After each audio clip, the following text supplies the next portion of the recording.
Bye bye.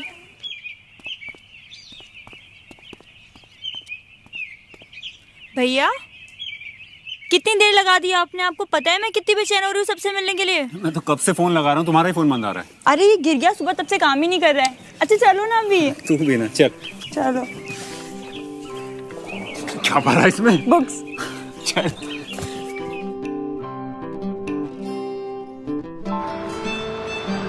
ये ले, ये माँ ने भेजा था रास्ते के लिए। अरे वाह, इसमें तो मेरा फेवरेट आम का अचार भी है।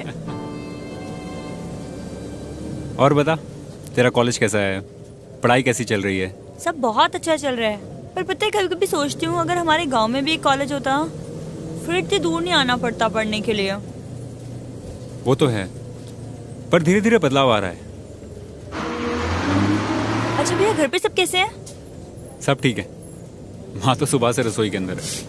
तेरे लिए तेरा पसंदीदा दही बड़ा जो बना है। और दादी माँ, उनके सर पर तो एक ही भूत सवार है, मेरी शादी कराने का। सारा दिन पंडित जी के साथ बैठी रहती है और लड़कियों की तस्वीरें देखती है और दिखाती रहती है। देखना, जाते ही तुझे भी सबसे पहले 10 तस्वीरें जरूर दिखाएगी। तू किसी के लिए हाँ मत बोलना। हाँ? अच्छा बच्चू, मैं सब समझती हूँ। तुमने खुद ही कोई पसंद कर रखी है ना?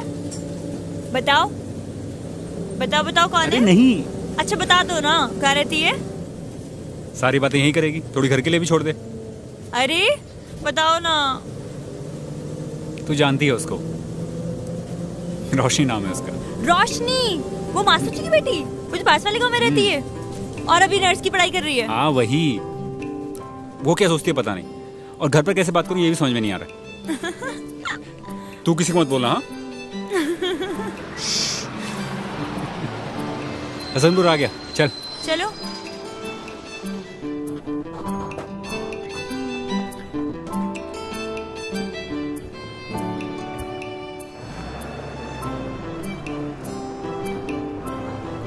दादी,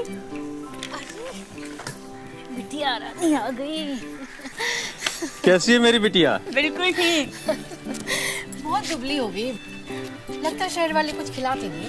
अच्छा तो आज दादी क्या खिलाएगी अपनी पोती को? अरे चला बंदर, मैं तेरे और पीयूष के लिए खाना लगाती हूँ। अब तक तो रानी बुआ से मिल ले। क्या रानी बुआ भी यहीं पर है? पर माँ, उनकी तो डिलीवरी हुई ना कुछ दिन पहले। हाँ, यही के अस्पताल में हुई है डिलीवरी। बच्चा और बुआ दोनों अपने कमरे में। अरे बेटे, हाथ तो धो ले। हाँ धो लूंगी। रानी बुआ कैसे हो? मुझे किसी ने बताया नहीं कि आप आए हुए हो। कितना प्यारा है ये, बिल्कुल आप पे गया है। हाँ, लेकिन इसकी आंखें देखो, बिल्कुल तुम पर गई है प्रतिभा। आपने इसका कुछ नाम सोचा? सोचा है, मैं इसको शुभम बुलाऊंगी। शुभम, बहुत ही प्यारा नाम है। माँ बनने के साथ बहुत खास होता है ना रानी बुआ? बहुत ही खास। मैंने तो सोच रखा था जन्म के पहले ही दिन से मैं अपने बच्चे के लिए वो सब कुछ करूंगी जो इसके लिए अच्छा है। बिल्कुल सही कह रहे हो आप बुआ। अगर पहले ही दिन से नींव कमजोर पड़ जाए ना तो इसका बुरा असर बच्चे के पूरे भविष्य पर पड़ता है। पर आप बिल्कुल चिंता मत करो, हम सब मिलकर अपने प्यार से शुभम का पूरा ख्याल रखेंगे, है ना शुभम? अरे प्रतिभा, कैसी हो? काफी दिनों बाद। आइए बैठिए। और ओहो, और शुभम जी कैसे हैं? कैसे हैं? दूध पीता है? बिल्कुल। ज्यादा रोता है तो नहीं? नहीं। बच्चा भी बिल्कुल ठीक लग रहा है, लेकिन हाँ, खतरे के कोई लक्षण दिखे, जैसे बच्चा दूध ना पिए, नींद से ना जागे, सुस्त लगे, बदन ठंडा या गर्म लगे, शौच में खून आए या दौरे पड़े, तो फौरन डॉक्टर को दिखाना। जी आशा दीदी। अब मैं चलती हूँ। अरे आशा दीदी, आप दादी से तो मिलती जाइए। नहीं, कल आके मिलती हूँ। मैं टीकाकरण कार्ड पर अगले टीके का दिन लिख रही हूँ। याद से बच्चे को टीका लगवा लेना, बच्चे की सेहत की सुरक्षा के लिए बहुत जरूरी है, ठीक है?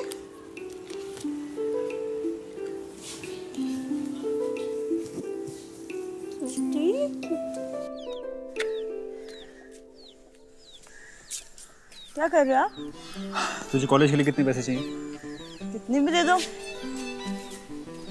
दादी, दादी आप क्या कर रहे हो? एक काम कर, नीचे से जाके तेल ले आ, तेरे बालों में तेल लगा देती हूँ। देख कितने रूखे लग रहे हैं तेरे बाल। हाँ शाम को दादी, भी मुझे रत्ना के घर जाना है। अरे तो बाद में चली जाना ना, मैं कौन सा रोक रही हूँ तुझे? शाम को। तुम दोनों को एक दूसरे के बिना सांस नहीं चलती क्या? अम्मा जी, दोनों बचपन की पुरानी सहेलियां जो ठहरी मिलाना उससे, हमेशा तुमको पूछती रहती है। हाँ, और तेरे जाने के बाद वो काफ़ी अकेली हो गई है, और ऊपर से पोलियो। फिर घर वालों ने उसे बाहर पढ़ने जाने भी नहीं दिया। काफ़ी उदास लगती है। अभी तो रत्ना की भाभी भी पेट से, और उसकी दादी चाहती है कि डिलीवरी घर पर ही हो। डिलीवरी घर पर ही? रोमा, इसमें तो बहुत खतरे हैं। खतरा तो है ही, पर तुम तो जानती हो ना रत्ना के परिवार को, बहुत ही पुराने ख्यालात का है। यही वजह है कि रत्ना को बचपन में टीकाकरण भी नहीं हुआ, उसकी वजह से उसे पोलियो है। नमस्ते बेटा। अरे थोड़ा बैठने के लिए। जी नमस्ते। नमस्ते बेटा। तुम्हें चिंता करने की कोई ज़रूरत नहीं, सब भगवान पे छोड़। वैसे भी तुझे शहर में आराम करने का वक्त कहाँ मिलता होगा। अब जाके आराम कर ले। दादी सही कह रही है, तेरा ख्याल उन्होंने तब से रखा है जब तेरा जन्म भी नहीं हुआ था। अच्छा, तो बताइए फिर क्या ख्याल रखा आप लोगों ने मेरा? तू जब पेट में थी ना, तो अम्मा जी ने मेरे खान पान और आराम का खास ख्याल रखा, ताकि आने वाला बच्चा स्वस्थ हो। मुझसे वो हमेशा कहा करती थी कि शिशु स्वस्थ सालों साल जब हो सही देखभाल। और क्या, मैं तो पूरी दुनिया से लड़ गई थी कि शिशु के नाल पे कुछ भी नहीं लगाते जब तुम दोनों भाई बहन पैदा हुए थे। कानपुर वाली चाची भी गुस्से में थी कि अम्मा जी ने उनकी बात कैसे काट दी। दादी, कितनी प्यारी सी बात है, आपने हमारे लिए सबसे लड़ाई कर ली। थैंक यू दादी। अब दादी अनपढ़ है तो क्या दादी पे अंग्रेजी झाड़ेगी पगली। थैंक यू तो बनता है दीदी, आखिर 3 सबसे जरूरी बातों का खास ख्याल जो रखा आप लोगों ने। कौन सी 3 बातें? यही कि बच्चे के जन्म के पहले घंटे के अंदर उसे माँ का पहला पीला गाढ़ा दूध ही पिलाएं, जो बच्चों को बीमारियों से लड़ने की शक्ति देता है। दूसरा कि बच्चे की नाल पर कुछ न लगाएं ताकि इन्फेक्शन ना हो। और तीसरा, बच्चे को 24 घंटे के पहले ना नहलाएं, बस सूखे साफ कपड़े से हल्के से पोंछ दें, जिससे सर्द गर्म ना हो। तुम भाई बहनों को गर्व होना चाहिए, तुम्हें ऐसा परिवार मिला है जहाँ सबने मिलकर पहले दिन से ही तुम दोनों का खास ख्याल रखा है। अरे, अब ये कौन सी प्यारी सी बात हुई तुम्हारी? दुनिया की सबसे प्यारी माँ। अब देखो, दोनों माँ बेटी मिलकर कैसी गंगा जमुना बहा रही है। अब इस घर में बाढ़ आने से कोई नहीं रोक सकता। अच्छा, मैं चलती हूँ। ठीक। आशा दीदी, मुझे आपसे जरूरी बात करनी है। बोलो ना बेटा। मेरी एक सहेली है रत्ना, उसका घर यहीं पास में ही है। उसकी भाभी पेट से है और उनके घर वाले चाहते हैं कि डिलीवरी घर पर ही हो। मैं जानती हूँ उन्हें, मैंने उन्हें बहुत समझाया था लेकिन वो मानते ही नहीं। आशा दीदी, एक बार मैं उनसे बात करना चाहती हूँ, आप चलोगे मेरे साथ? हाँ हाँ, क्यों नहीं। कब चलना है? आज शाम को। ठीक है। प्रतिभा, तू चल पहले। रत्ना। प्रतिभा, अरे कैसी है तू? ठीक हूँ। तू कब आए और बताया भी नहीं? कल ही आई। नमस्ते दीदी। नमस्ते। बैठिए। कैसी हो रत्ना? मैं ठीक हूँ। कितने दिनों बाद आई, कितनी सारी बातें करनी तुझसे। हाँ, हम बहुत सारी बातें करेंगे, पर सबसे पहले हमें तुम्हारी दादी से एक बहुत जरूरी बात करनी है। हाँ हाँ, क्यों नहीं। अब दादी, देखिए तो कौन आया है। अरे कौन आया है? नमस्ते चाची। अरे प्रतिभा, कितने दिनों बाद देख रही हूँ बेटा। हैं? अरे शक्ल तो देख अपनी, कैसे सूख गई है। बता क्या खाएगी? बैठो ना दादी। बैठ बैठ, तुम मैं इधर बैठती हूँ बेटा। बता क्या खाएगी? दादी, अब मैं कुछ तभी खाऊंगी पीऊंगी जब आप मेरी एक प्यारी सी बात मानेंगी। हाँ तो बोल ना बेटी, मानूंगी काहे नहीं। दादी, मैंने सुना है भाभी पेट से, और आपने उनकी डिलीवरी घर पे ही कराने की सोची है। अरे तो इसमें अस्पताल जाने वाली कौन सी बात है? हैं? अरे डिलीवरी कोई बीमारी थोड़े ही है जो अस्पताल लेके जाएंगे डॉक्टर के पास। पर चाची, आपको याद है ना, आपकी बड़ी बेटी के बच्चा होने के समय कितनी परेशानियां आई थी। घर पर डिलीवरी की वजह से ही बच्चा खोना पड़ा था। अरे वो तो जो किस्मत में लिखा था सो होना ही था। नहीं दादी, ये किस्मत की बात नहीं है। जैसे खाना बनाने की सही जगह रसोई है, वैसे ही डिलीवरी की सही जगह अस्पताल होती है। अस्पताल में डिलीवरी की सारी सुविधाएं हैं। माँ बच्चे को कोई खतरा हो या कोई इमरजेंसी पड़े तो अस्पताल में बात संभल जाती है। घर पर आप क्या करेंगी? हाँ दादी, और आप ही तो कहती हैं ना कि आपके ज़माने में डॉक्टर या अस्पताल की सुविधाएं नहीं थी। अब जब है तो चांस क्यों लेना? हाँ, चुप करो तुम दोनों। मालूम भी है अस्पताल जाने में कितना खर्चा होता है? अरे नहीं चाची, कोई खर्चा नहीं आएगा। डॉक्टर, दवा, 2 दिन का रहना, खाना, इमरजेंसी में आपको खून वगैरह सब मुफ्त मिलता है। यहाँ तक कि आने जाने के लिए एम्बुलेंस की फ्री सुविधा है। जम के तुरंत बाद जो टीका लगता है वो भी मुफ्त उसी वक्त लग जाएगा। अच्छा ठीक है, हम सोचेंगे। अरे अब इसमें सोचने की कौन सी बात है, बस हाँ कर दीजिए। और आपको पता है अब तो अस्पताल में बीमार जन्मे बच्चों की देखभाल के लिए भी अलग से सुविधा है। दादी, रत्ना को टीकाकरण का एक भी टीका आपने लगवाया नहीं। आप ही सोचो, अगर समय से सारे टीके लगवाए होते तो आज उसकी जिंदगी कुछ और नहीं होती।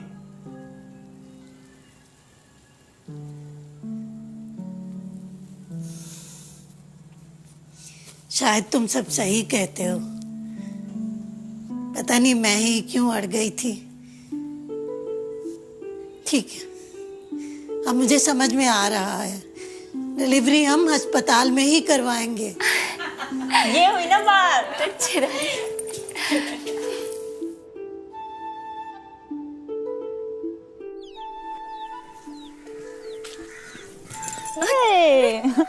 एक प्यारी सी बात बताऊं माँ? बता। हमने ना रत्ना की दादी को मना लिया है कि भाभी की डिलीवरी अस्पताल में ही करवाओ। अरे वाह, ये तो बहुत अच्छी बात है। शाबाश। हाँ, मैं ना ये खाओ पके हुए आम।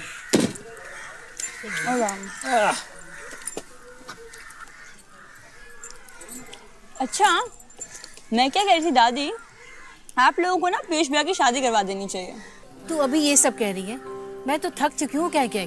इसे कोई फोटो पसंद ही नहीं आती है। प्रतिभा, तू ही कोई शहर की लड़की क्यों नहीं ढूंढ देती अपने भाई के लिए? मुझे नहीं करनी शहर की लड़की से शादी। क्यों नहीं करनी शहर की लड़की से शादी? क्या बुराई है उनमें? अच्छा, मैं क्या कह रही थी, हमारे घर में सबसे समझदार कौन है? दादी माँ। तो अब जो लड़की आनी चाहिए उसे कम से कम दादी माँ जितना समझदार तो होना ही चाहिए। बात तो तेरी ठीक है, और ऐसी ना एक लड़की है मेरी नजर में, हमारे पास वाले गांव में रहती है। अच्छा, कौन है वो? आप सब लोग जानते हैं उसे, शायद एक आध बार मिले भी होंगे। अब तू पहेलियां मत बुझा, सीधे सीधे बता कौन है वो लड़की। आप लोगों को मास्टर जी की लड़की रोशनी याद है? अरे हाँ, वो तो बहुत सुंदर है। और सुना है नर्स की पढ़ाई भी कर रही है वो। चलो अच्छा है, घर में डॉक्टर नहीं आ जाएगी तो मुझे बच्चे संभालने की चिंता से छुट्टी मिल जाएगी। कल ही मास्टर जी से बात करें। पीयूष भी तो उसे बचपन से ही जानता है, बचपन से ही साथ में खेले और पढ़े। क्यों बेटा पीयूष, क्या कहते हो? अब जब आप सबने मन बना ही लिया तो मैं क्या बोलूं, जैसा आपको ठीक लगे।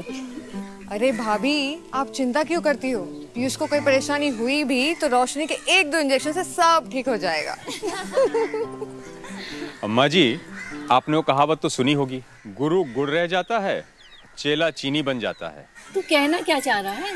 देखिए अम्मा जी, आपने इतने सारे समय से इतनी सारी लड़कियों की तस्वीरें दिखाई पीयूष को, पर उसे एक भी पसंद नहीं आई। आज जब प्रतिभा ने एक लड़की का नाम सुझाया तो झट से राजी हो गया। अभी तक आप लोगों को कुछ समझ में नहीं आया? अच्छा, तो ये दोनों मिली भगत थी। अरे तो पहले बताना था ना अपनी दादी से। दादी आप आम खाओ।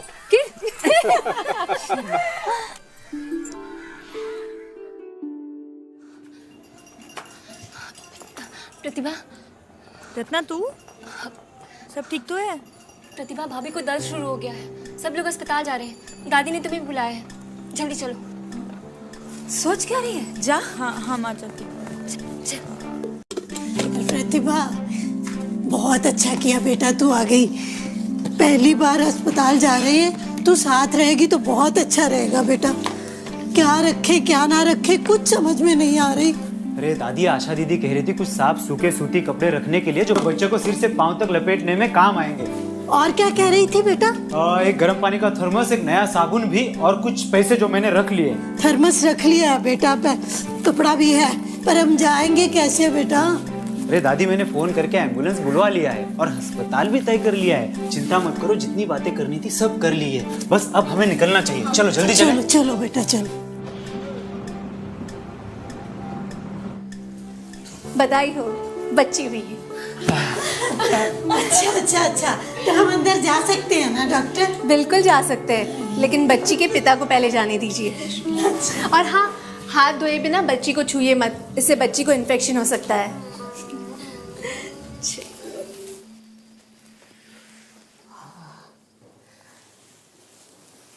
तुम ठीक हो?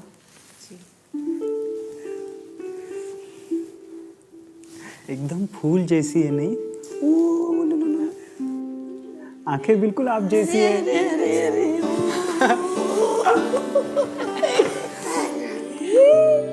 हेलो बोलो दादी को। जन्म के पहले घंटे में भी जरूरी है कि बच्चे को माँ का पहला पीला गाढ़ा दूध ही पीना चाहिए। आप लोग वहाँ जाके बैठ जाइए। डॉक्टर जी, पहला दूध तो बासी और खराब होता है। अरे ना, माँ के पहले पीले गाढ़े दूध में होता है कोलेस्ट्रॉल, जो बच्चे को हर एक बीमारी से लड़ने की शक्ति देता है, और वही दूध होता है बच्चे के लिए पहला टीका। बच्चे के सर और गर्दन के नीचे अपना हाथ लगाइए, ध्यान से, कहीं उसका नाक ना बंद हो।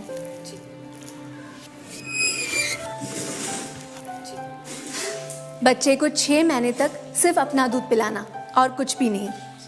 पानी भी नहीं? नहीं माँ जी। अच्छा, शहद चटाने में तो कोई हर्ज नहीं है ना? ना माँ जी, बच्चे को शहद, मिश्री, चाय, पानी, ऊपरी दूध कुछ भी नहीं पिला सकते।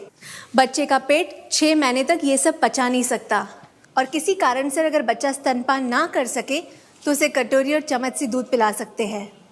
और हाँ, बॉटल से दूध तो बिल्कुल ना पिलाए, और बच्चे को अपने बदन से चिपका कर रखे ताकि बच्चे की शरीर की गर्मी बनी रहे।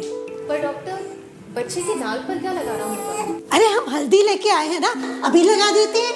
नहीं माँ जी, बच्चे की नाल पे घी, तेल, हल्दी, क्रीम वगैरह कुछ भी लगाया तो बच्चे को इन्फेक्शन हो सकता है। नाल को सिर्फ साफ, सूखा और खुला रखिए ताकि कुछ ही दिनों में वो खुद ही सूख के गिर जाएगी। अच्छा जी, अरे ये सब तो आज तक किसी ने हमें बताया ही नहीं। माँ जी, कल की बात और थी, लोग ये सब बात जानते नहीं थे, लेकिन अब मैं जो आपको समझा रही हूँ वही सही और उचित है। और हाँ, माँ अपने बच्चे को अपने तन से लगाए और अपनी गर्माहट दे। सर से पाँव तक बच्चे को कपड़े में लपेट कर रखे। एक और बात, जो बच्चे समय से पहले जन्मे हो या जन्म के समय बीमार या कमजोर हो, उनके लिए अब अस्पताल में ही खास व्यवस्था होती है। क्या व्यवस्था होती है?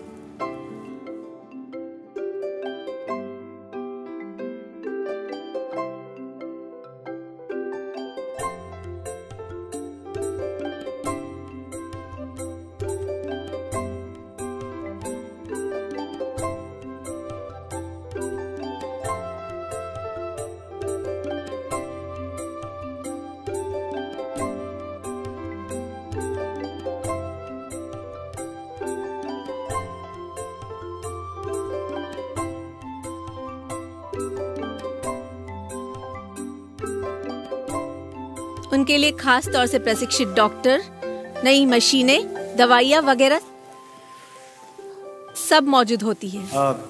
डॉक्टर दीदी, मैं भी एक अच्छा पिता बनना चाहता हूँ। बच्चे की जिम्मेदारी तो माँ और बाप दोनों की ही होती है। मुझे भी बताइए, मैं बच्चे के लिए और क्या कर सकता हूँ? बच्चे की लालन पालन में पिता की भी अहम भूमिका होती है। अभी तुम्हें इस बात का ध्यान रखना होगा कि माँ और बच्चे किसी में भी कोई खतरे की निशानी दिखाई दे तो तुरंत उन्हें अस्पताल ले आना।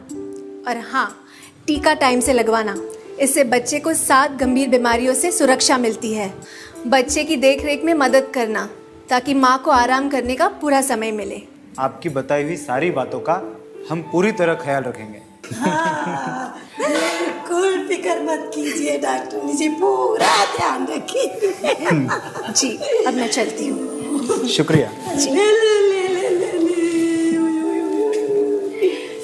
अरे प्रतिभा, बड़ा बड़ा अच्छा किया बेटा तू आ गई, और हमें इन सब बातों का पता चल सका, है ना।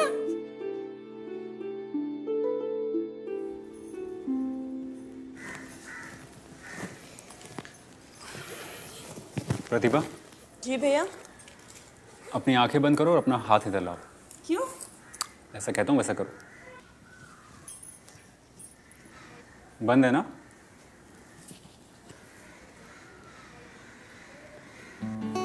ये क्या है? ये एक भाई बहन के रिश्ते की जो बहुत प्यारी सी बात है, उस प्यार का तोहफा है। अच्छा है? बहुत अच्छा है। प्रतिभा, सारा सामान बांध लेना बच्चे। ये लो, इसमें तुम्हारी मनपसंद मठरी है, खुद ही खाना, इन्हीं की सहेलियों में बांट दी। और अपना ख्याल रखना। पीयूष, मुझे लगता है तुम लोगों को चलना चाहिए, वरना बस छूट जाएगी। जी पापा। खुश रहो बेटी।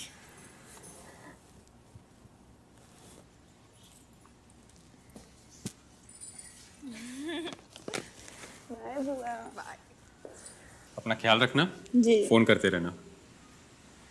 बाय। रत्ना, तुम जो मेरे घर आए, मेरी दादी को समझाया, उन्हें मनाया, इतना बहुत है मेरे लिए। अब उनके विचार पहले जैसे नहीं रहे, और ये सिर्फ तुम्हारी वजह से हो पाया है। काश मैं तुम्हारे लिए भी कुछ कर पाती। मेरे लिए तो इतना ही बहुत है कि अब से मेरे घर में मेरे जैसा कोई दूसरा नहीं पैदा होगा।